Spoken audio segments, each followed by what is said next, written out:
1 garbage truck of textiles is landfilled or incinerated every second, with landfills being the 3rd largest source of methane emissions in the United States. These statistics are sobering, and the numbers aren't getting any better unless we take action. Our planet, our collective home, is in trouble. But I'm here to start a planetary revolution, starting with what we wear closest to our skin. First, let me take you back. I was a professional dancer in my mid-30s, touring North America, performing 8 times a week in the Phantom of the Opera. In the midst of all of this, I was invited back to New York to perform with my former dance company. As a dancer, I was required to maintain peak shape. I even had a no weight gain clause in my show contract. But there was a difference between maintaining show shape, wearing costumes that corseted my body in tight for me, and being told that in this new piece, I'd be dancing in a bikini, where any ounce of not perfectly taut skin could move freely with every turn and jump across the stage. My 35-year-old body was not my 25-year-old body, and I was terrified. So much so that I asked the choreographer if I could wear a button down as a beach cover-up. By any external measure, I was still a dancer in my prime, but I didn't feel fit enough. Most days when I looked in the mirror, I hated what I saw. I spent my life in rehearsal rooms, staring into mirrors, working to fix the seen imperfections in my body. I judged myself. I was judged by others. I compared myself to others. My body was my instrument, so being judged was the norm.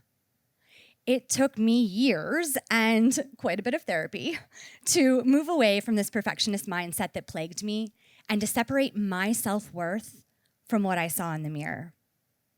Moving out of the dance world, I began to realize I wasn't alone in this. This wasn't just dance culture. This insecurity in our bodies is endemic to being a woman. It's systemic to our culture. Most women I know have some version of this story. Trying on an outfit that makes you feel less than, staring into the mirror and hating the reflection back, feeling insecure in the way others see you, or constantly negotiating with your own physical vessel. Despite all of this, there was something I put on my body every day that made me feel beautiful. Oddly enough, it wasn't too far off from that bikini. It was a nice matching set of undergarments. Lingerie, the first thing I put on in the morning. A ritual just for me. And when it was beautiful and comfortable, I felt beautiful.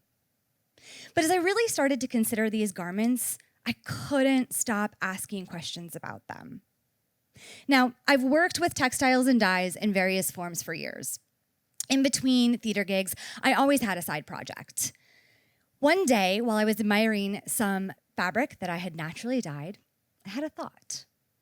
What if I sewed it into a bra? The very garment that helped me come home to my body. But as I began to research the lingerie industry, I came face to face with a truth I couldn't reconcile. These garments I loved so much were largely made from synthetic materials.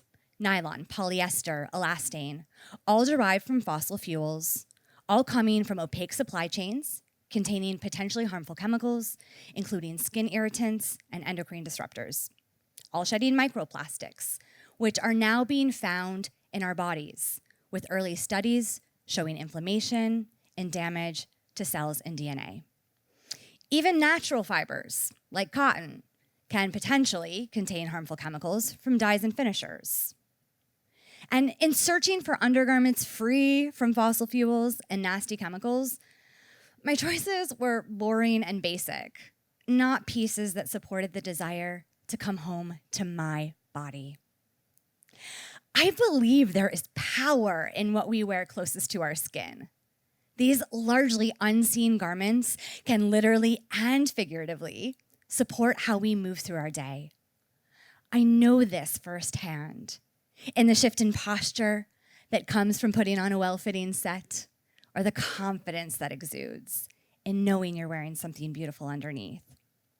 I wanted to design lingerie that helped other women come home to their bodies, but I couldn't justify doing so in a way that contributed to these growing crises. So I asked myself a question. What if I could design these garments in a way that nurtured our bodies and the planet? I spent years researching materials, certifications, and supply chains. I went back to school and got a master's in sustainability and an undergarment design certificate. I wanted to understand every step between taking materials out of the earth and turning them into garments that sit upon the most intimate parts of our body. I've developed a bra and panty set made from natural and next-generation materials, free from harmful chemicals, and at garment end use, they can be composted, returning safely to the earth from which they came. Coming home to your body is a daily practice, a ritual. And caring for your body is deeply intertwined with caring for our collective home, the planet. It turns out, revolution starts with the first thing you put on in the morning.